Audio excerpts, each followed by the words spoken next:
orang bertanya kepada ulama kita, kenapa ayam boleh dimakan? Kenapa khinzir tak boleh dimakan? Ulama tak boleh marah-marah, dia senyum aja. Coba ambil ayam, habis itu ambil khinzir. Khinzir itu bada teba baya bawabi. Khinzir bahasa Arab. Hurriman alaikumul maitatu waddamu walahmul khinzir. Diambil ayam, ambil 2 ayam jantan, ambil 1 ayam betina, masukkan 1 kandang.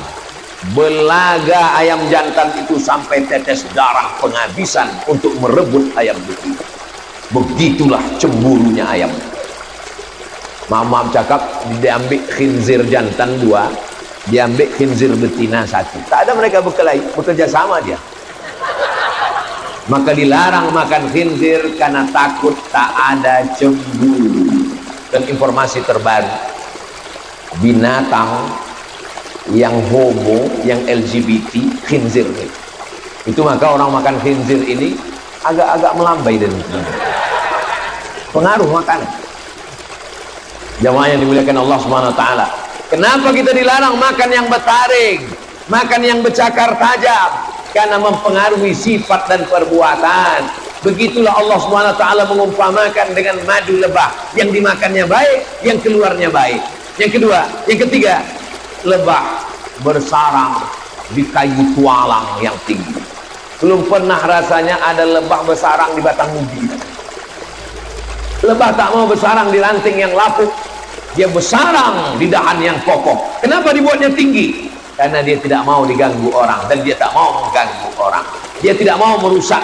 Belum ada lebah yang bersarang hingga patah ranting kayu, tak ada. Dicarinya kayu yang tinggi, bersarang dia di sana.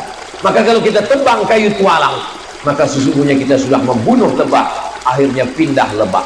Di beberapa kota saya tengok ada lebah yang bersarang di mall.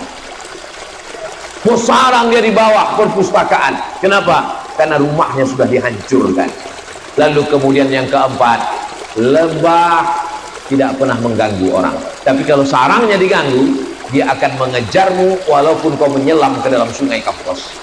Dikejarnya, begitu menyelam ke dalam, ditunggunya. Begitu kepala muncul, disengat. Di ujung ekor belakangnya ada senjata pamungkas terakhir, tajam dia, sengatan lebah. Sengatan ini dipakai hanya sekali seumur hidup. Kalau lebah sudah memakai sengatnya, sesudah itu dia akan mati. Kenapa? Karena kalau sudah dia sengat, dia terbang, maka lepaslah dari perutnya dan dia akan mati. Bagi lebah lebih baik hidup mulia, dan kalau mati, matinya mati syahid. Lebah tahu kalau dia udah menyengat, dia pasti akan mati. Tapi bagi dia tak ada gunanya hidup terhina. Sarang sudah diganggu, madu sudah diambil, hidup lebih baik putih tulang daripada putih mata. Ini biasanya diucapkan jomblo yang calonnya diambil orang lain. Jamaah yang dimuliakan Allah Subhanahu wa taala, makanya lebah itu kalau dia mati, mati syahid. Kenapa? Karena dia membela harkat martabat dirinya, hormatan dirinya, rumahnya, bangsanya diganggu, dan dia tidak mau itu. Nabi itu kalau memberikan perumpamaan, betul, di antara mukjizat Nabi itu adalah jawami'ul kalim. Arti jawami'ul kalim, kalimatnya pendek tapi penjelasannya panjang. Hanya 1 kalimat yang keluar dari mulutnya. Perumpamaan orang beriman macam lebah, tapi menjelaskannya sampai 60 menit. Ustadz Abdul Somad selesai jam 6.15 insyaallah. Banyak ustadz berceramah, jamaah tak tahu selesainya kapan. Akhirnya dalam hatinya, kapanlah penderitaan ini berakhir. Tapi kalau Ustadz Abdul Somad ceramah, semua orang tahu. 600 ml. Terbit matahari, selesai sholat sunat isyraq 2 rakaat, dapat pahala haji dan umrah. Insyaallah bulan Oktober nanti Ustadz Abdul Somad akan umrah. Mudah-mudahan berjumpa pula kita di Makkah Madinah insyaallah. Ongkos tanggung masing-masing.